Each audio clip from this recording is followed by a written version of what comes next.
saveur divine. Cette bonne nouvelle du royaume sera prêchée dans le monde entier pour servir de témoignage à toutes les nations. Alors viendra la fin. Ce pain céleste vous est présenté par Immaculée Niraneza. Shalom, shalom mes bien-aimés qui écoutent cette émission Saveur divine. Je vous accueille chaleureusement encore une fois dans cette journée. Dieu me fait grâce de respirer, de pouvoir parler chaque jour à son miracle. Alors le mien, c'est de pouvoir me lever, de pouvoir encore une fois venir partager la parole de Dieu comme je le fais du lundi au vendredi. Je remercie Dieu qui me donne la force de le faire. Hier, je vous ai parlé de Moïse, comment Moïse a réjoui le cœur de Dieu, comment Dieu a pris sa défense devant sa sœur Myriam et son frère Aaron qui étaient médisants à l'égard de leur frère. Aujourd'hui, nous allons voir d'autres personnages dont Dieu a été fier. Il les a défendus devant le roi. Lisons dans le livre de Daniel, chapitre 3. C'est là où nous voyons l'histoire de ces trois jeunes gens qui étaient déportés à Babylone. Et puis, une fois là-bas, ils ont eu un comportement qui a réjoui le cœur de Dieu. Daniel 3, premier verset. Le roi Nebuchadnezzar fit une statue d'or. Je vous passe les détails de la statue. Puis au verset 2, vers la fin du verset 2, on nous dit que les conseillers, les trésoriers de la jurisconsulte, les juges, tous les magistrats des provinces, ils ont été invités pour aller à la dédicace de la statue qu'avait élevée le roi. Alors, tout le peuple devait donc aller à cette dédicace et se prosterner devant la statue. Au verset 4, on nous dit qu'il y a un agent qui a crié à haute voix, qui a donné la consigne comme quoi, à l'écoute du son des instruments de musique, tout le peuple devait se prosterner et adorer la statue d'or qu'avait élevée le roi. Au verset 6, nous apprenons que quiconque ne se prosternera pas et ne l'adorera pas sera jeté à l'instant même au milieu d'une fournaise ardente. Alors, bien entendu, suite à cette menace, tous les peuples, les nations, les hommes de toutes langues se sont prosternés et ils ont adoré la statue d'or qu'avait élevée le roi. C'est ce que nous apprenons au verset 7. Cependant, il y a eu des exceptions. Alléluia. 3 hommes, 3 jeunes gens, Shadrach, Meshach et Abednego, ont refusé de se prosterner devant la statue du roi. En effet, chers amis, en tant que chrétiens, en tant que des enfants de Dieu, des amis de Dieu, si nous voulons faire plaisir à notre Dieu, si nous voulons lui obéir, des fois nous sommes obligés d'aller dans le sens contraire des autres, dans le sens contraire du monde. C'est ce qu'ils ont fait. Autrement dit, ils ont respecté le commandement que nous trouvons dans Exode 20, verset 3, qui nous dit « Tu n'auras pas d'autre Dieu devant ma face ».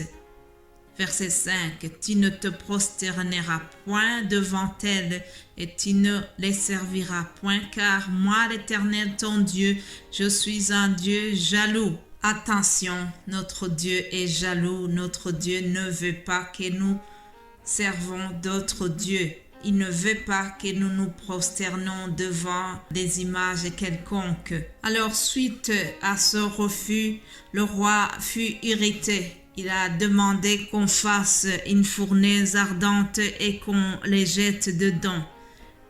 Ils ont été jetés dans la fournaise et le miracle a eu lieu. Alléluia. Dieu nous promet que si nous passons à travers le feu, nous ne serons pas consumés. C'est une promesse que nous trouvons dans Ésaïe. Je ne vais pas le lire.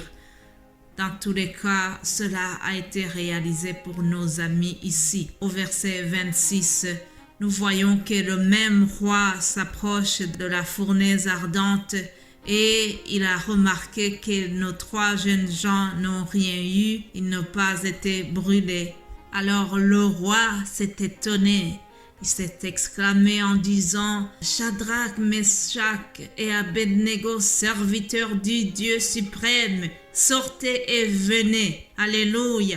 Maintenant, il se rend compte que ces gens-là ont servi à un Dieu suprême. Ils ont servi à un Dieu vivant. Lui-même qui s'était mis à l'égal de Dieu, il a remarqué qu'il y a un autre Dieu qui est au-dessus de lui. Alléluia.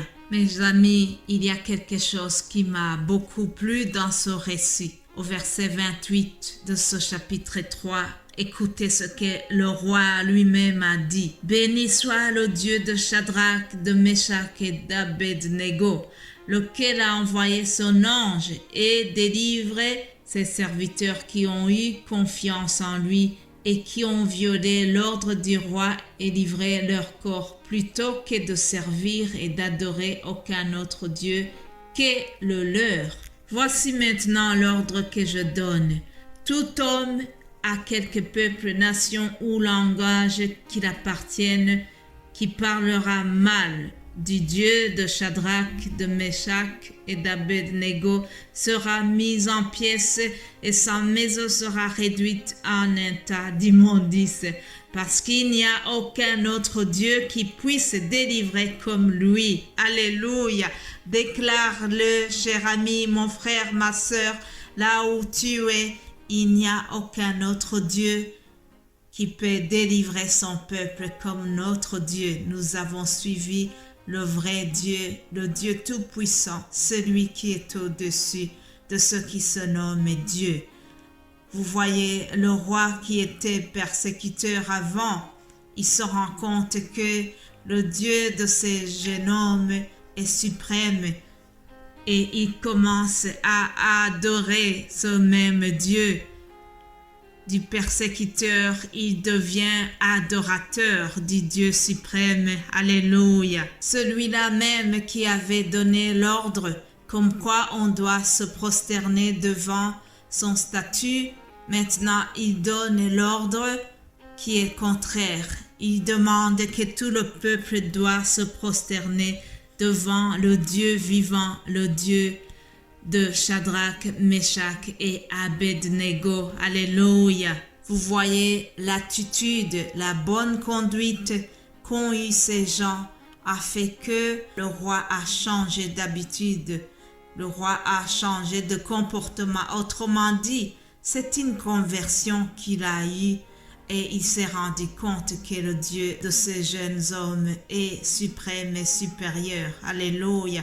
Voilà ce que nous devons faire. Si nous nous comportons convenablement, si nous honorons notre Dieu parmi les païens, ils verront notre manière de vivre et ils vont aussi changer d'attitude.